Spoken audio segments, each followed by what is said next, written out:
Afin d'éviter aux pays situés dans la Corne de l'Afrique d'être frappés par la famine, Samantha Power, la directrice de l'Agence américaine d'aide au développement, promettait hier une aide de 1 milliard de dollars. C'est dans ce contexte que l'International Rescue Committee, une organisation d'aide humanitaire, publie une mise à jour de son rapport annuel, un rapport pour le moins alarmant dont nous allons discuter avec Harlem Désir, le vice-président Europe de l'IRC. Bonsoir et merci d'être avec nous. Dans ce rapport, Bonsoir. Vous n'y allez pas par quatre chemins. Selon vous, des millions de personnes à travers l'Afrique de l'Est pourraient mourir de famine catastrophique sans financement international urgent. Sur quoi repose cette conclusion ?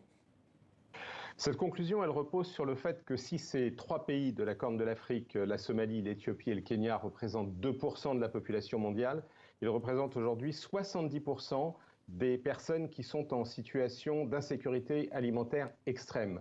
Nous avons la combinaison à la fois de conflits dans plusieurs pays de la région, de plusieurs sécheresses consécutives, 4 sécheresses consécutives, et de la hausse des prix alimentaires et des engrais en raison de la guerre en Ukraine, qui font qu'aujourd'hui, ce sont 20 millions de personnes dans ces trois pays qui sont en situation d'insécurité alimentaire.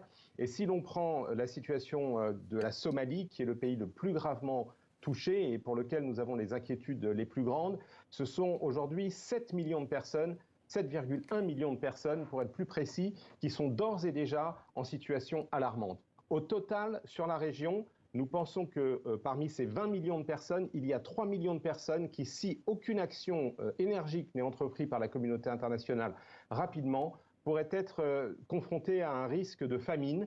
Et il ne faut pas attendre de déclarer officiellement l'état de famine pour agir, car quand on attend, comme ça avait été le cas dans une crise précédente, en 2011, eh bien en fait il est trop tard et on s'empêche de sauver la vie de centaines de milliers de personnes. Alors on l'a dit en introduction, la directrice de l'Agence américaine d'aide au développement promet 1 milliard de dollars. Concrètement, à combien s'élèvent les financements nécessaires pour endiguer les risques de famine dans les pays concernés dans votre rapport ? Bien d'abord, cette annonce de l'Agence de développement américaine est bienvenue. Il y a eu aussi des annonces faites par l'Union européenne et un pont humanitaire qui ont été organisés. Mais je crois que nous sommes encore loin de l'appel à financement humanitaire qui a été lancé par les Nations Unies. Et aujourd'hui, on est, je crois, qu'à peu près à la moitié du chemin. Pourquoi est-ce que l'on a besoin de ces aides? Parce que quand on est confronté à une telle situation de sécheresse, de difficulté d'accès à la ressource alimentaire, à la ressource en eau, où il y a déjà plus d'1 million de personnes qui ont dû quitter leur région, qui sont des déplacés internes ou des réfugiés, au cours simplement de cette année, à cause de cette situation, il n'y a qu'une aide humanitaire d'urgence et donc des financements humanitaires internationaux qui peuvent permettre de donner accès à l'alimentation. Harlem Désir, en chiffres, à combien s'élèvent les besoins ? Nous estimons que les besoins sont d'1,1 milliard, c'est-à-dire 1 milliard 100 millions de dollars supplémentaires, compte tenu de ce qu'a été l'appel des Nations Unies. Et évidemment, la décision, l'annonce qui a été faite hier par les États-Unis est très importante. Encore faut-il que ces fonds soient débloqués extrêmement rapidement pour que ce soit les ONG qui sont en première ligne et les populations touchées qui puissent rapidement le délivrer, en particulier aux familles et aux enfants, car les premières victimes des crises alimentaires, ce sont, comme vous le savez, les jeunes enfants et les nourrissons. Le rapport de l'IRC indique que la communauté internationale a financé la réponse en Ukraine avec une grande rapidité, un fait qui témoigne, je cite votre rapport, de la capacité de soulever les ressources rapidement quand il y a volonté politique. Selon vous, y a-t-il un manque de persévérance politique au sujet de la famine en Afrique ? Oui, je crois que c'est absolument clair. Vous avez raison de faire le parallèle avec l'Ukraine. C'est ce que nous faisons dans notre rapport. Nous soulignons que quand les Nations Unies ont lancé un appel à financement d'1,9 milliard de dollars pour répondre à la situation d'urgence humanitaire en Ukraine, eh bien, en moins de 3 mois, plus de 75% des fonds avaient pu être récoltés parce que les États ont contribué.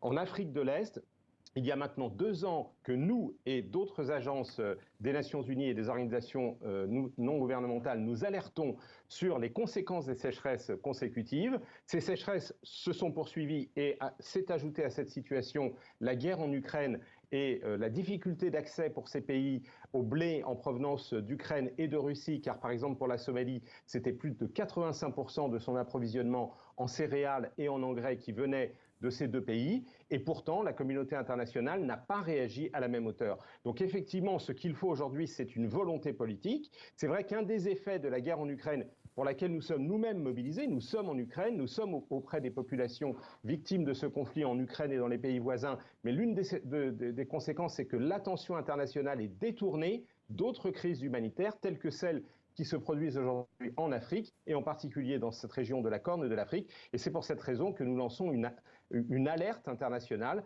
parce que si l'on n'agit pas maintenant, si l'on attend la fin de l'été, il sera trop tard pour sauver des centaines de milliers de personnes. Harlem Désir, dans ce rapport, vous faites un certain nombre de recommandations. Quelles sont les principales recommandations à mettre en œuvre en urgence en Afrique de l'Est, selon vous? Alors la première, je viens de l'évoquer, c'est que les dotations des États aux Nations Unies, aux agences des Nations Unies, aux grandes ONG internationales soient très rapidement débloquées. La deuxième, c'est l'accès humanitaire, car il y a dans cette région plusieurs conflits qui rendent difficile l'accès aux populations. Et donc, je crois que sur le plan diplomatique, à la fois les Nations Unies, avec les envoyés spéciaux, l'Union africaine, mais aussi l'ensemble de la communauté internationale et les États concernés de la région doivent se mobiliser pour garantir cet accès humanitaire.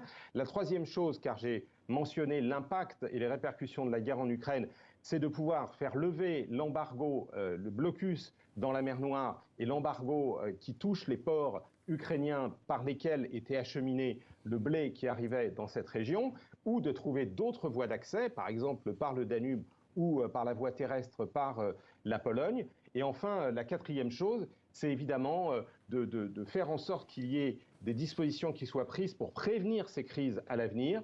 Il y a des actions qui doivent être menées dans le domaine de l'accès à l'eau, dans le domaine de l'agriculture, et il faut prendre ces mesures dès maintenant.